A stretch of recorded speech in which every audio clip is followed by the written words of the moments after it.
I wanted to bring you on, Doc, because I wanted to elucidate and to also distill some of the myths and misconceptions that may be out there.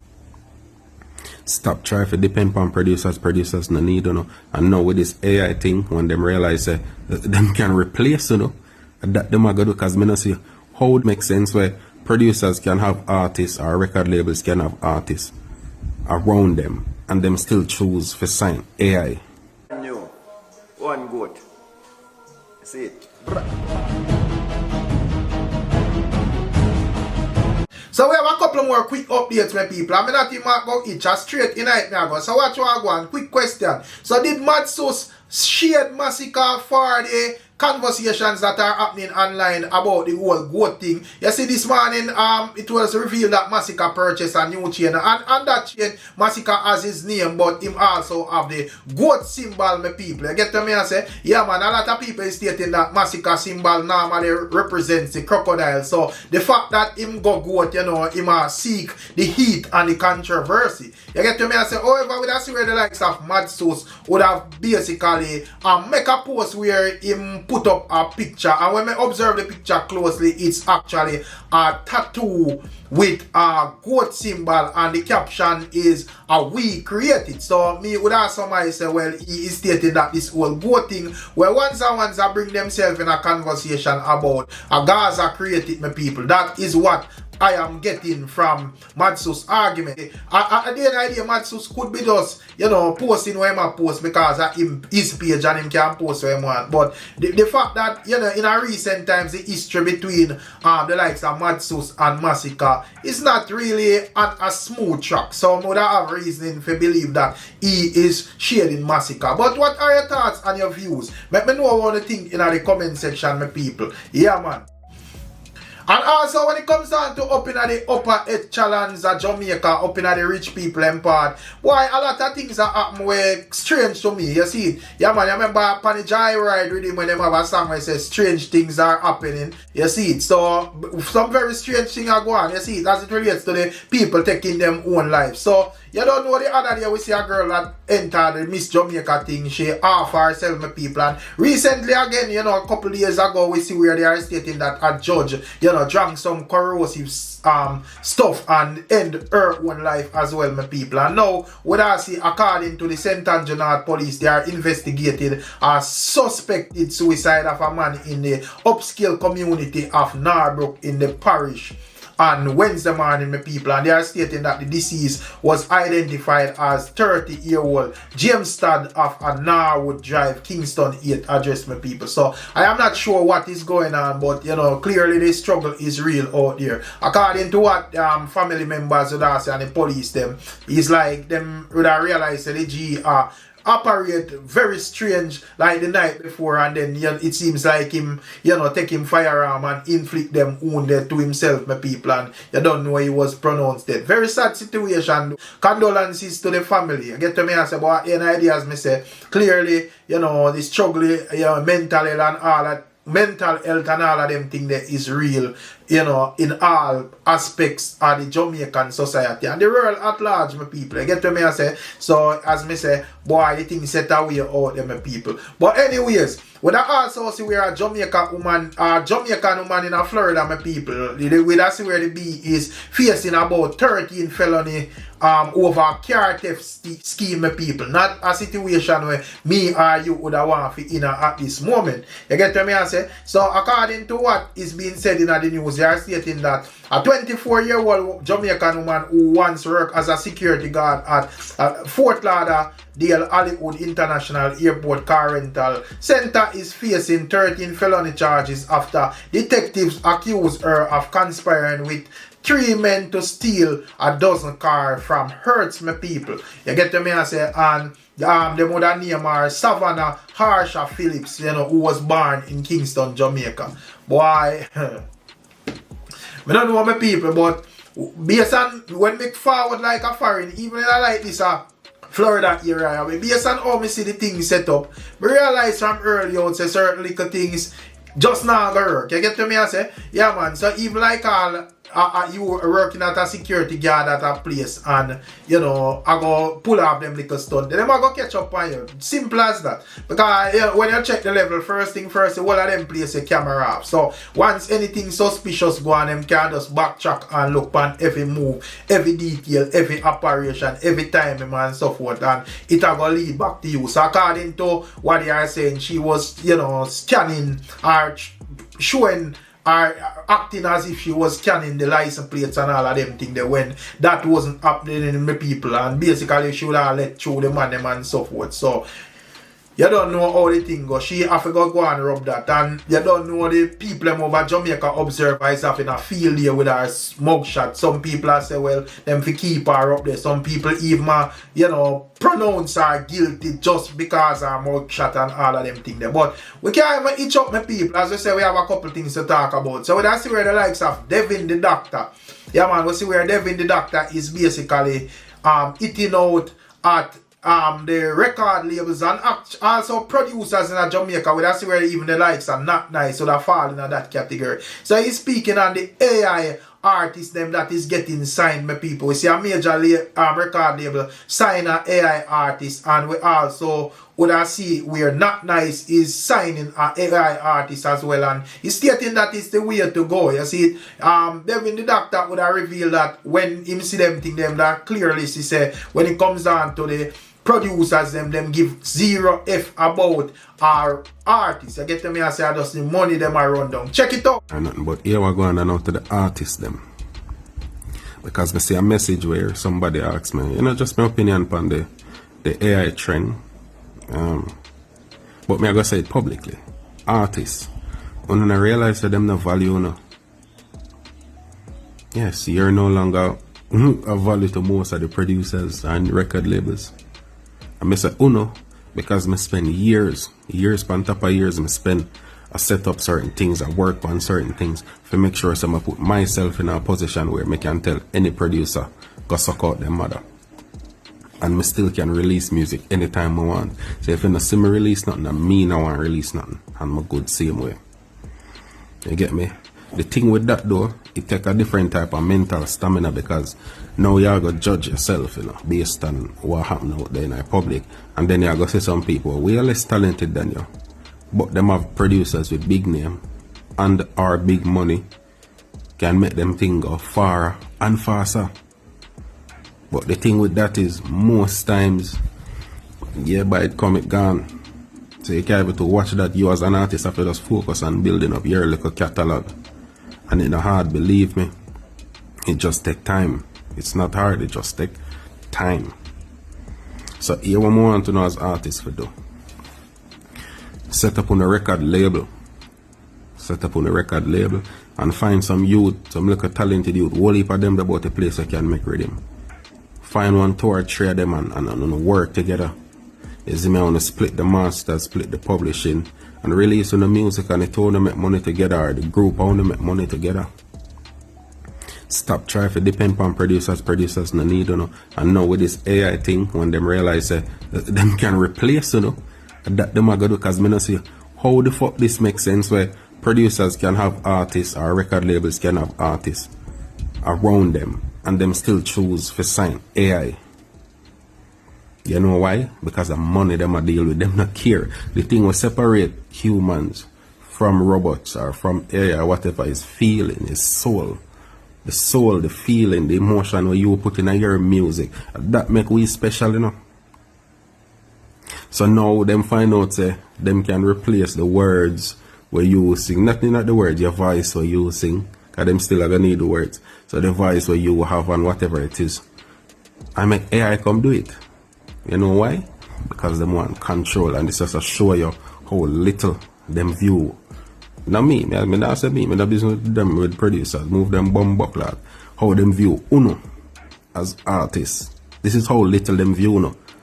AI better than what that them tell you.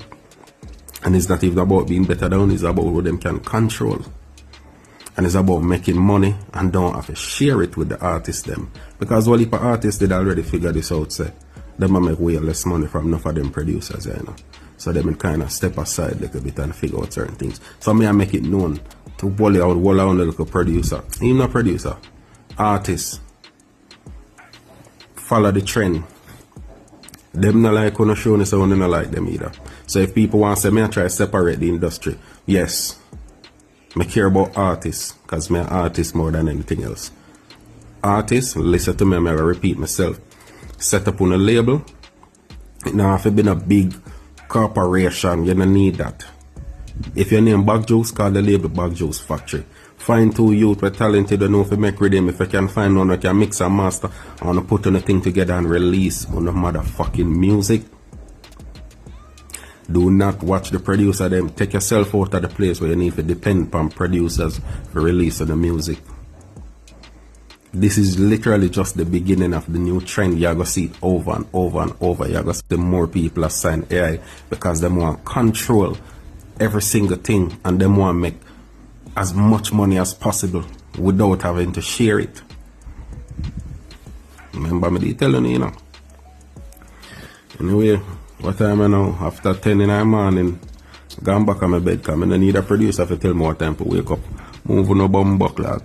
So yeah, my people, so that is what Devin the doctor is saying. And while I understand what he's saying clearly and sympathize with the argument, because straight up, me not too in other AI something. I understand say that is the way how the world are going. Me don't know the future whole and you have to adjust and so forth. But me just look on it as something where me not really see what makes sense. You see, probably monetary wise and the money man I deal with it will make sense still because at the end of the day, streaming spear and so forth. But you don't know, in my view, me just look on it and I say what when the songs them hit and so forth and you want to see the artist in person. There is no person. You get to me I say. And I think even some of the artists them based on how them operate nowadays, them have to take some of the blame for them thing because a lot of the artists them not operate like artists and I even see them until them want to make a piece of food. So I guess you know once I realize if we have a physical artist out here and you know, them would have opened the doors to show say they you never have to see them for them make money. I guess a man can feel welcome for use of AI since you don't need to see it for it make money either. So, you know, 6 or 1 half dozen of the other as the old people and would have say my people. But me personally, not to join the AI is up to my people. You get to me I say, yeah man, I feel like even though you can utilize the AI programs to actually make a song and probably make it better than a real artist. I think, you know, it kind of more connect more when a man using human creatives and actually create a song. You get to me and say that is the reason why, you know, you have people like we're born with that talent and that is the reason why you know anybody can actually make music. You get to me and say, and me think that is the way it will remain. I don't think it's a case where anybody can just jump and build a song with people. You get to me and say, yeah man, I feel like say if we have specific people to do that. But you know, the way of the world are changed with people. So I just say go.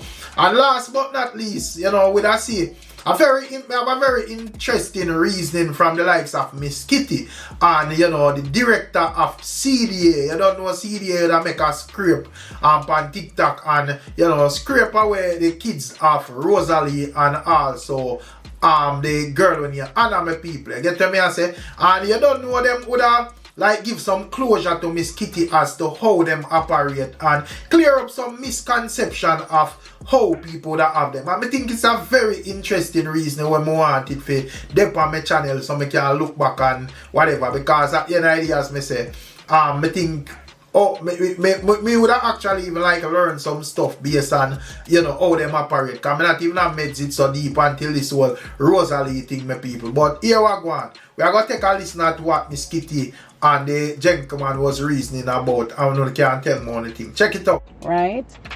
And by the way, he's the director, Intake, Investigation and Court, Child Protection and Family Services Agency. So guys, I know you've heard the terminology used, right? The CPFSA.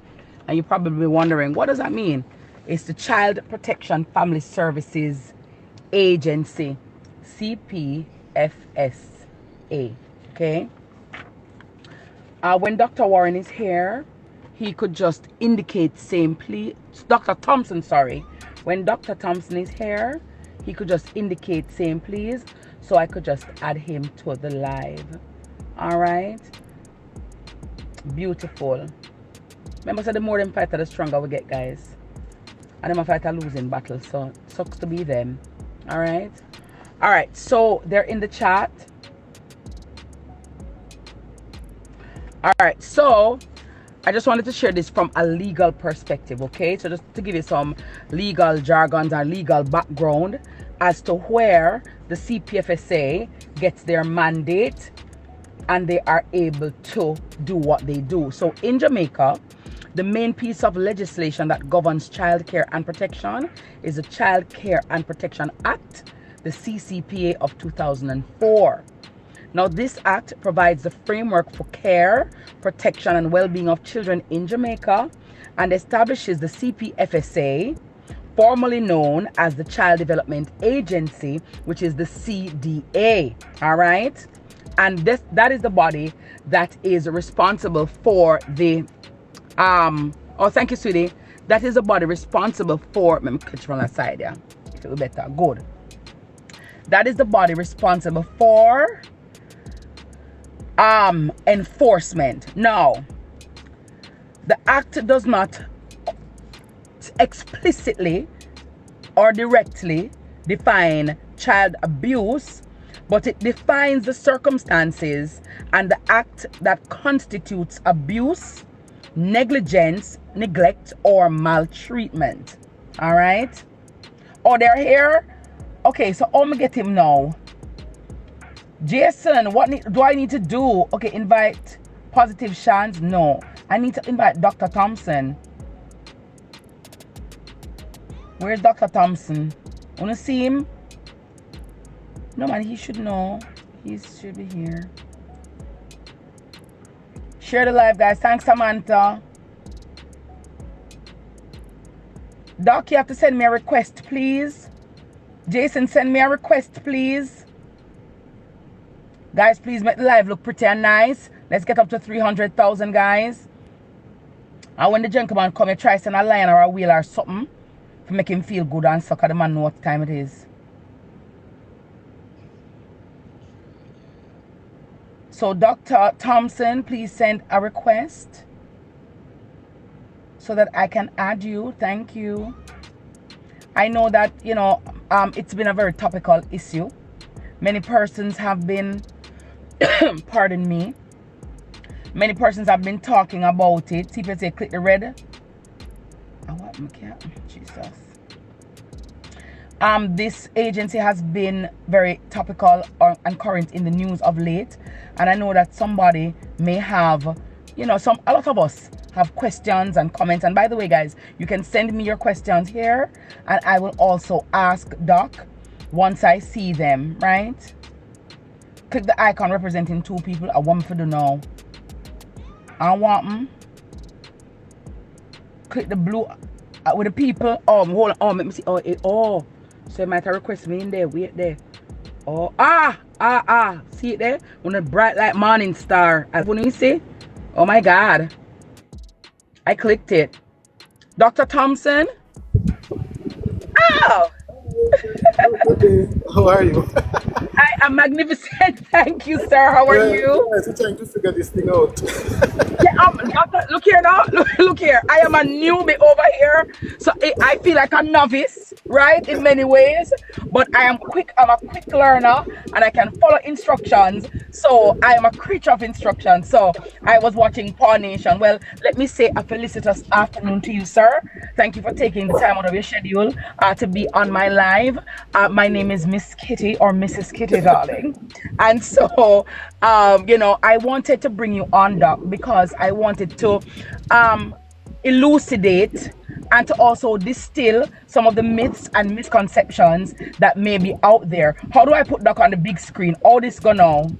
Doc, pardon me. I'm a little out of my little realm. Right here. How do I make the screen bigger? Hold on. Oh, let me click it. Hold on, the Doc. You have to just work with me, Doc. Hold on. Expand screen. Is that what that means? Aha. Like that. Okay. Beautiful. I see myself now. Beautiful. Okay, Doc. Yeah, because you're the man of the moment. Okay. So I'll be the small screen. You are the big screen. No problem. All right, guys. Please tap up the screen so that more people can see the live and share the live, because the information that we're about to disseminate is very pertinent, right? So we don't want any second-hand and third-hand information. We want to make sure that we're getting it from the source, all right? So you are Dr. Warren Thompson, correct? Yes, ma'am. Very well. You are the Director of Intake, Investigation, and Court for the CPFSA, correct? It is correct. Very well, sir. And just for clarification, yes, and just for I have to lay my case, right? And just for clarity, the CPFSA, guys, again, it's that acronym stands for the Child Protection and Family Services Agency, the CPFSA. All right, Doc, talk to me now. What is the difference between the CDA and the CPFSA? Because we have heard both terms being used. Are they one and the same? Well, yes, because the CDA is the older name. In 2017, the CDA and the then Office of the Children's Registry merged to create the CPFSA. So we have been CPFSA since 2017. Since 2017. Yeah. And talk to me about your mandate, Doc. What falls under your purview as a CPFSA? Well, you know, so before CDA, it was Child Development Agency. But when we did the merger in 2017, we recognized that we needed to do more work in supporting families. So the new name is Child Protection and Family Services Agency. Gotcha. So we have a primary mandate under the Child Care and Protection Act to respond when children are deemed to be in need of care and protection, to safeguard them and to ensure that services are provided for them. But of course, we recognize that we can't work or support children in isolation. We have to support the entire family unit, hence the family services. So we have a suite of services, from intake services to receive reports of child abuse and neglect, and investigation services to verify the reports that we get and to safeguard children when they are in need of care and protection. And of course, from there, if the child has to come into our care, we provide a range of services from regular case management, psychotherapeutic interventions, developmental programs. And what is also important for me to share with you is we have a unit in the agency that's a child and family support unit. And the aim of that unit is to reduce the likelihood that a child is going to be taken out of the home. Many persons believe that the primary thing that we do at CPFSA is to take away people's children. Yeah, take away people's picnic, yes. That is the last thing that we want to do. We don't have any place to put them. Right. Well, let me ask you though, Doc. So, and I know most times when, or in the cases that about which I'm aware, removing a child from the home is like the last option there is. Talk to me about what goes into trying to protect the child before the child is removed, and at what point does the CPFSA say enough is enough, we have to remove this child? All right, so I told you about the Child and Family Support Unit. When we carry out our investigations, if what would have happened to the child is not egregious, the child is not at any further risk of harm, and the family, can just do with some counseling and other types of intervention, we do that. Yes. But where we realize on investigation that the child is in imminent risk of harm, there's a strong likelihood that the child is going to be hurt again, or the child has been hurt in such a way that the child cannot remain in the household with an offender, because that is one thing. The child is deemed to be in need of care and protection where they are in the household with an offender. And by offender, you mean? What do you mean by offender? So primarily a person who is guilty of carrying out a child abuse offense against a child. Of course, we make some decisions before a matter even goes to court. We recognize that the child was hurt by someone in the household, and we do not believe that it would be safe for the child to remain in that household. It could be retribution or revenge from the offender. It could be a case where the child is, continue to be exposed to harm, or it could be a case where criminal investigations need to take place. And we don't believe that it's safe for the child to remain in that household. In those instances, we explore some options first. One, we try to identify, is there another family member who could care for this child while we present the matter before the court? Where we can't find another family member, or where when we do find them, they're not, they don't have the resources, or they're not able to accommodate the children, then we remove them and place them in a residential childcare facility. And of course, that is temporary because the matter goes to the court, and over a period of at least 60 days, the court makes a decision, right? Whether or not the child should go back home or the child remains in the care of the state. All right, so let's backtrack a little bit. So, because I want some definitions here, because it might be blurry for some persons because of what culturally what we've been exposed to. So a lot of persons may have seen, you grew up and I get beaten, okay, and we might think getting beaten is normal.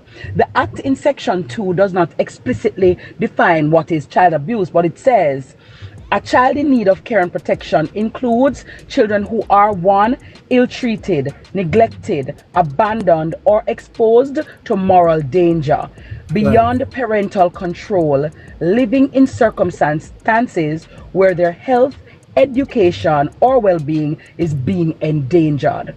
Right. When you go in, so what does the CPFSA look for or deem? What does that look like? Tell me. So those are legal terms or jargons, but tell me what it looks like, Miss Kitty. So Miss Kitty, if you lick the pin in them head, that is actually abuse. If you speak to the child, how do you define that? All right, so it's important to note that at current, it is not illegal per se for parents to beat children. But Section 9 of the Act specifically speaks to physical, emotional, or sexual ill-treatment of a child, and the caption for that section is cruelty to children. Correct. So we look to see if the parents or caregiver or the other person in the child's environment are being cruel to the child. So in terms of physical abuse, we look for things like marks on the body. Are there marks on the body to suggest that the child would have been abused physically, especially over a period of time, right? Are there, based on the child's testimony, is there a prolonged exposure to emotional abuse, for example? And we have seen instances with children who want to harm themselves or even to kill themselves, the term now, unalive, to unalive themselves. Right, because of the things that people say to them or the way people make them feel, particularly parents and caregivers. And of course, where a sexual offense that has been committed against a child, that is considered a high-risk case, a serious case, and in those instances, a removal is usually carried out. All right, so when the child is removed, so after you've done your investigations, talk to me, Doc, for how long do you investigate? Because sometimes when a child is removed, it may seem like, just last week you see something, Doc, or just yesterday. Doc, what kind of what you mean investigation? You just see something on TikTok, Doc, or you see something on Instagram. You can't just use that alone, Doc, to determine whether or not a child is being abused. What kind of investigation goes on? Correct. You're correct. So we carry out interviews with children, parents, other stakeholders. Sometimes our investigators ask neighbors, community members, tell us about this family. What kind of parent is a person? And sometimes the community members consent citizens will say, boy, barely that penny they get. Whatever it is. So we carry the fact finding. Of course, we look for the evidence, because if we're going to bring the matter before the court, we need evidence, right? Yes. So an investigation can take a while, right? So once it's high risk to initiate it, usually within 24 hours, but it can take a while. In fact, by law, the investigators are required to send an update to the Children's Registry within 90 days, right? So it all depends on the case. Now, what is important to note is that the Child Care Protection Act in Section 6 says that individuals are to report, to the registry when they know that a child has been, or they suspect a child has been, is being, or is likely to be abused. It means you don't have to, you don't have to be sure. They can just have a suspicion that this child is going to be beaten. But as I said, every report is an allegation, and the investigators carry out the fact finding to determine, is this child in real risk of harm? Should we do a safeguarding by removal, or does the family just need some kind of support? We have had some instances, including instances that we see in social media, where we would have made efforts to find out what is happening with the children. And because those efforts have been rebuffed or there were challenges during the fact finding, we had to make a judgment call and say, listen, Right. remove these children. Remove the children. All right, hold that thought for me, Doc. You're listening to Dr. Warren Thompson, Director of Intake Investigation and Court at the CPFSA, the Child Protection and Family Services Agency. I want to kindly ask the persons on the live, do not write or call anybody's name. We're here trying to understand. I do not want to malign anyone, whether it be the child or the parents. Please do not mention anybody's name on my live. This is not the forum for it. We're not doing any kind of castigating. We're not casting any blame. And true, I don't know how to turn off the comments. That is why I don't turn them off already, because you know I'm still learning over here. But I'm kindly asking you to be respectful of my live, be respectful of our guest, and do not mention the names or name of anyone on my live whatsoever. One thing we have noticed is that the CPFSA is quite able and capable of doing their own investigation and doing what they need to do. Okay, so please do not mention anybody's name here. Do not mention any child here at all. All right, thank you, sir. All right, so let me ask you now, Doc, right, when you're talking about we talk about the children, and we say if they're unsafe, the act also speaks to people who have an idea that a child or children may be in danger. Right. What if the people them know, Doc, and they don't call the CPFSA or they don't call the police? Right. What kind of action can be levied against them? So if it becomes clear, we have evidence to suggest that you know that a child was being abused and you took no action to report it, then there's a penalty in law. You can be charged for failure to report, and the penalty is $500,000, 6 months in prison, or both. The judge can decide, right? So there's a penalty. So we encourage people to report. Let us know that you have a concern about a child. We will go and find evidence and decide whether or not it was factual or not. But once you have a concern, report it. When it comes to removing the children, Doc, some people are of the view, or there is a school of thought, that the government don't have anywhere to put these children, and where they put them, they're not safe. So why not even bother taking the children? Because it's like they're jumping out a frying pan and jumping into fire. What do you say to that and those persons who may have those concerns about the children's safety when they are removed? Right. Well, you know, the truth is, Ms. Kitty, when children are removed and placed in what we call places of safety, one, it's temporary until the court makes a decision. That's one to note. We try to provide a protective and safe environment. But you will appreciate that very often the children come and they mix with other children. There are some who are there with behavioral issues, and things will happen. But people should be confident that at the CPFSA we are working very, very, very hard to ensure that our places of safety are just that, safe spaces for children. One of the things that we're doing now, we're improving our security apparatus. We are installing, CCTV cameras to the facilities that don't have any. We are constantly upskilling our staff members to ensure that they provide trauma-informed care to the children that are placed there. So we are always, and we will never tell you that the system is perfect. But we're always in a mode of constant improvement to ensure that we're doing right by our children. Very well. So being in the court system or aware of the court system, I know that it can take a while sometimes for persons to get a court date. Right. Can be, but I know the family court, for example, expedites these dates because of the nature of the cases and the matters before them. Yeah. How long does it normally take, Doc, for the court to for them to be present before a judge and a court order is given? And usually, what are some of the court orders that are given after a case is presented before the judge? Right. So as you said, the family court and the children's court expedites, the court dates. So the matters, the courts try to dispense with the matters within 60 days. By 60 days, 60, we try to get rid of the matter. That means all the work would have been done and the judge has enough information to make an order within 6 Yes. days. Sometimes there's a little extension beyond that based on the nature of the case and so on, but we definitely try not to go beyond the 90 days. Try not to go Yes. beyond 3 months. Now, I saw a comment earlier and I want to respond to that about, removing them and they're in the facility. What about school? So Yes. we do. I was coming to that. Yes. In our places of safety, we do have teachers. So we have teachers who try to provide the educational stimulation to the children that are placed in those facilities, both the nurseries and the facilities for older children. So that happens. Now, when the matter is before the court, the judge can, the judge decides to make a no order because the matter is withdrawn. The Yes. circumstances change and the child is no longer in need of care and protection, so the matter is withdrawn. But the court can make a supervision order.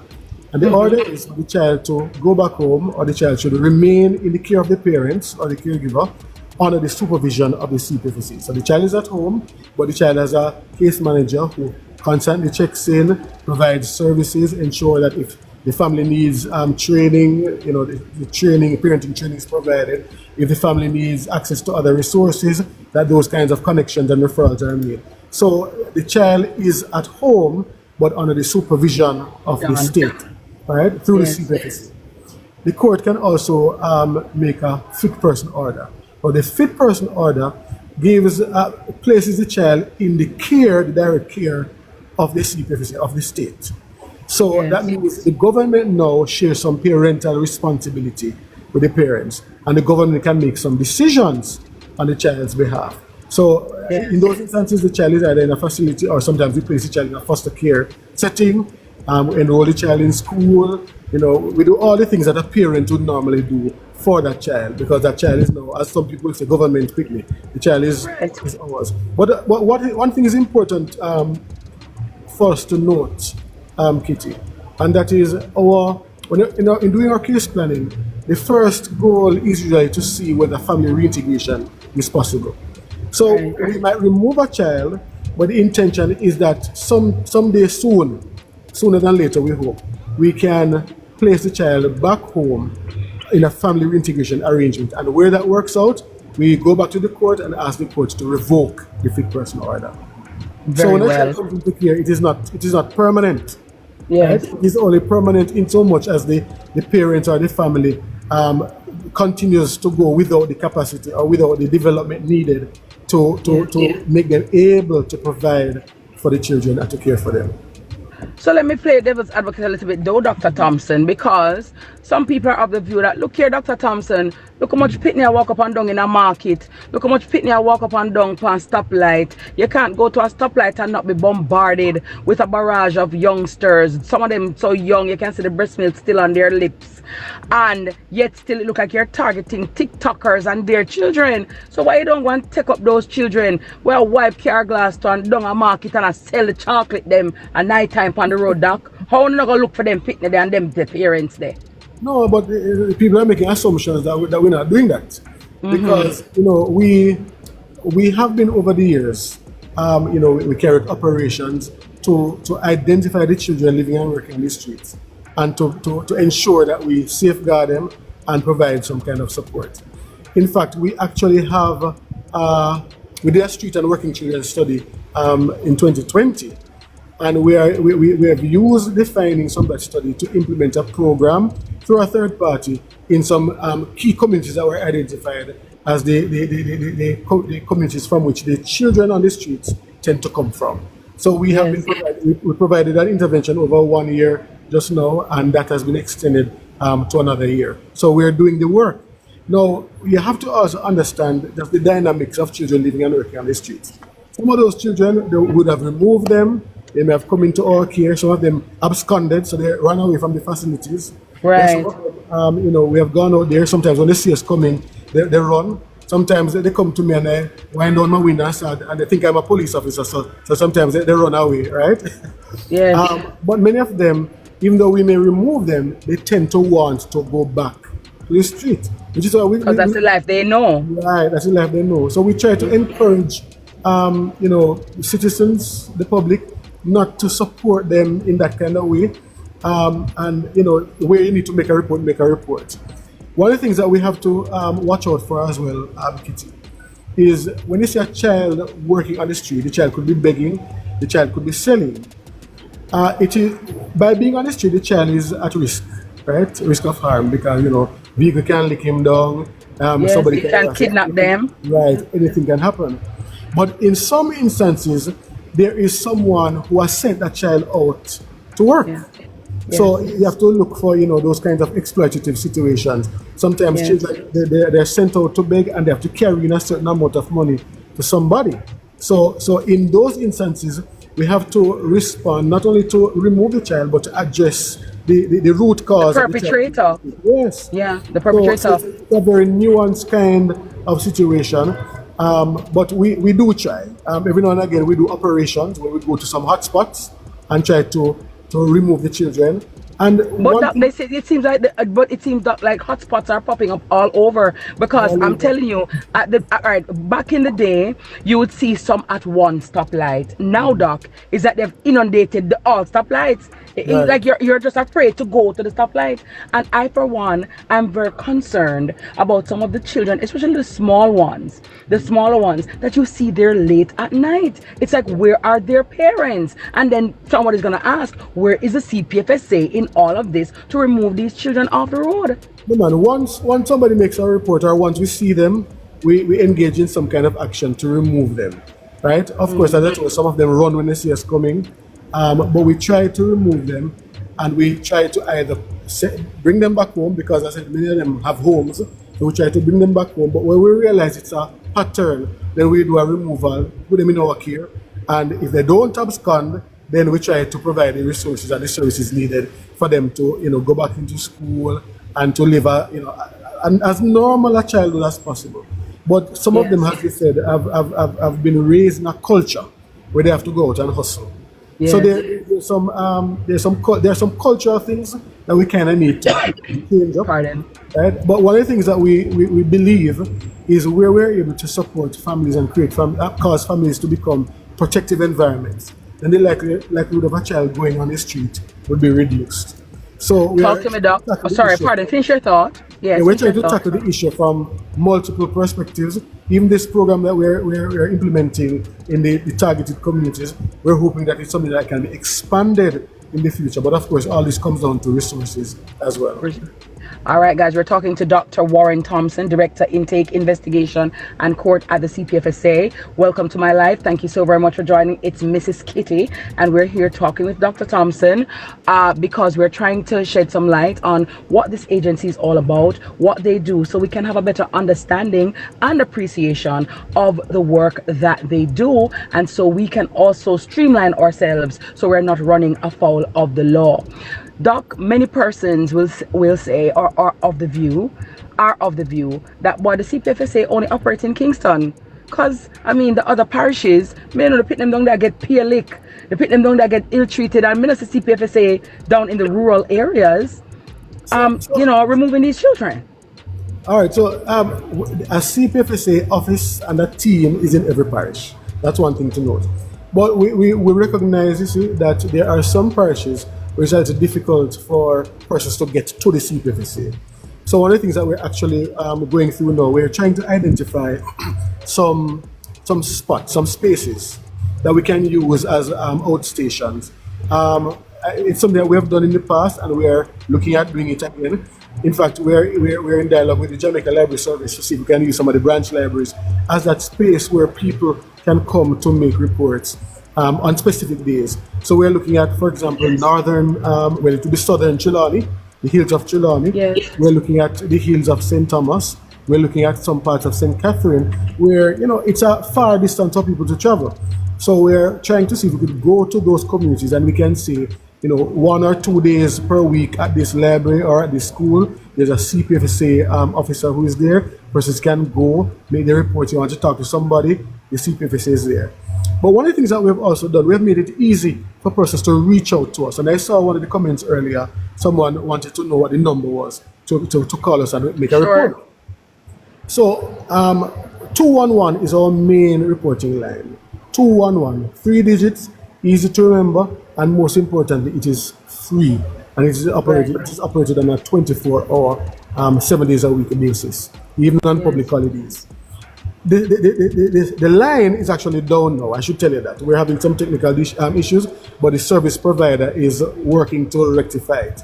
But if you can't get us on 211, you can call us at 876-878-2882. Let me say it again, 876-878-2882. You can call us, you can call on WhatsApp. You can send a message, somebody will call you back.